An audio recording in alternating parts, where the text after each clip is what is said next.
காஞ்சிபுரம் மாவட்டம் வையாவூர் பகுதியில் பறக்கும் படையினர் நடத்திய சோதனையில் பல கோடி ரூபாய் மதிப்பிலான தங்க நகைகள் பறிமுதல் செய்யப்பட்டுள்ளன. நாடாளுமன்ற தேர்தல் விதிகள் அமலுக்கு வந்துள்ள நிலையில் காஞ்சிபுரம் மாவட்டம் வையாவூர் பகுதியில் தேர்தல் பறக்கும் படையினர் சோதனை மேற்கொண்டிருந்தனர். அப்போது அந்த வழியாக வந்த வேனை சோதனை செய்ததில் பல கோடி ரூபாய் மதிப்புடைய தங்க நகைகளை தேர்தல் அதிகாரிகள் பறிமுதல் செய்தனர்.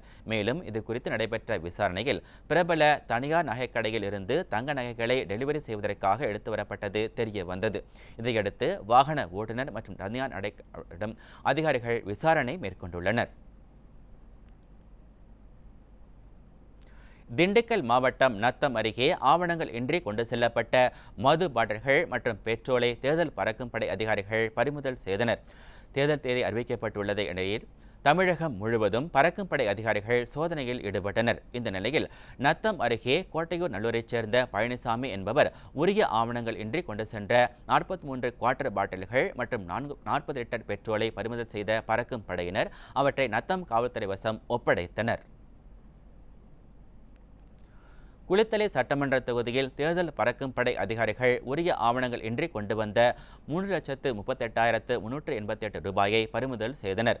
மருதூர் செக் போஸ்ட் ஆர்டி மலை சின்ன ரெட்டியார்பட்டி பகுதியில் வாக்காளர்களுக்கு பணம் பரிசு பொருட்கள் வழங்குவதை தடுக்கும் பொருட்டு தேர்தல் பறக்கும் படையினர் சோதனை நடத்தினர். அப்போது 3,38,388 ரூபாயை தேர்தல் பறக்கும் படை அதிகாரிகள் பறிமுதல் செய்து குளித்தலை வட்டாட்சியரிடம் ஒப்படைத்தனர்.